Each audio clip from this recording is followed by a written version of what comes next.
For today's exploration of careers, I interviewed Don Johnson, Assistant Director for Leadership Development at Oregon State University. Thanks for tuning in.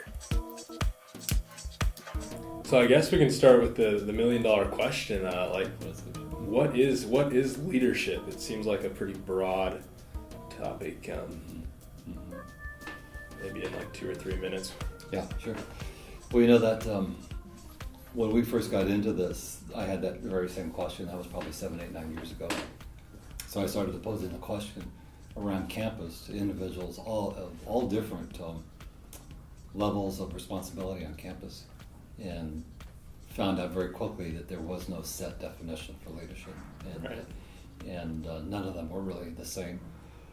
And so I just started asking more and more people. And actually, one of the best quotes I got for defining leadership was from Larry Roper, and his is simple: that leadership is doing something that matters.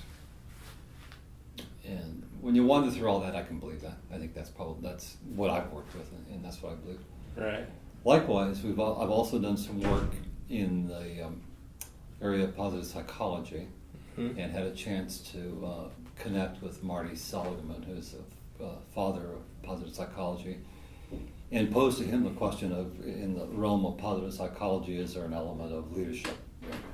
And he gave me a sort of a cryptic response, but through it I was able to wander into this new area that Eric Alexander and I have talked a lot about, and really sort of believe this.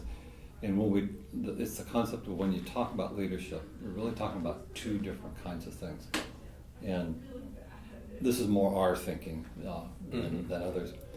But I've defined it as immediate leadership and visionary leadership.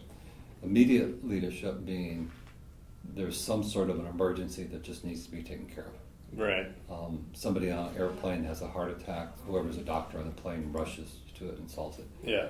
If there's an accident on the road and there's nobody there, you rush and deal with it. Those are typically, that kind of leadership is typically done by people who have skill in that particular area. Right. So that's what I call immediate leadership. And I think more often that people view leadership in that way. Right. But that's really, when you think about it, a very minimal amount of leadership being exerted. The larger amount is what we call visionary leadership, which is leading a group and leading them to a goal, a vision that they have that they want to get to. Mm-hmm. And that's not necessarily someone saying, follow me and I'll show you how to do it. But more so, and probably shouldn't be, more so it's a matter of the leader creating environments that nurture other people, nurture groups of people in a way that allows them to sort of become leaders themselves and allows them to create solutions. Right.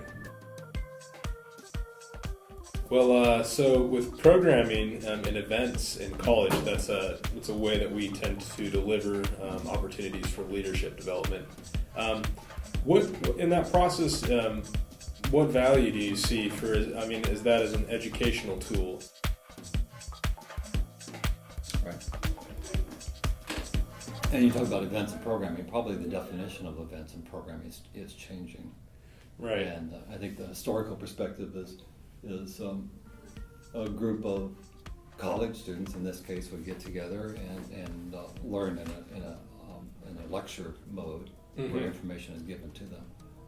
And they would go to events to gain information from speakers, conferences, what have you. What I see as the big change there is that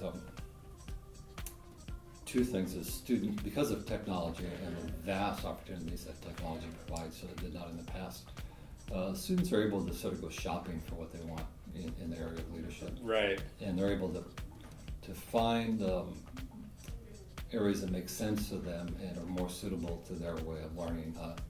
Easy example are TED Talks. Mm-hmm. Just knowing that students use TED Talks frequently to augment some of their classes on topics is a pretty cool thing. Right. So I think part of the leadership particularly in college students, is that there's much larger menu for them to select learning from. Mm-hmm. The other part that I think we see more and more is students are realizing, as well as faculty and staff, that it makes sense for students not to just view leadership and learn from it, but to actually be part of it. Right. And so I think we're seeing more and more opportunities set up where students can take an active role in some kind of change. Right. Yeah. And this concept of change agent, I think, is growing. And students grow up with vastly different perspectives of leadership, of change. And what this does, it gives them opportunity to assist leadership roles, assist change roles in ways that they function well, Right. with their skills and their talents. Definitely. And so it's not just that outline of this is what you do to be a leader anymore. It's what can I do, and then how do I put my skills to work. Yeah. Great. Well, thanks, Dom. You're welcome, James.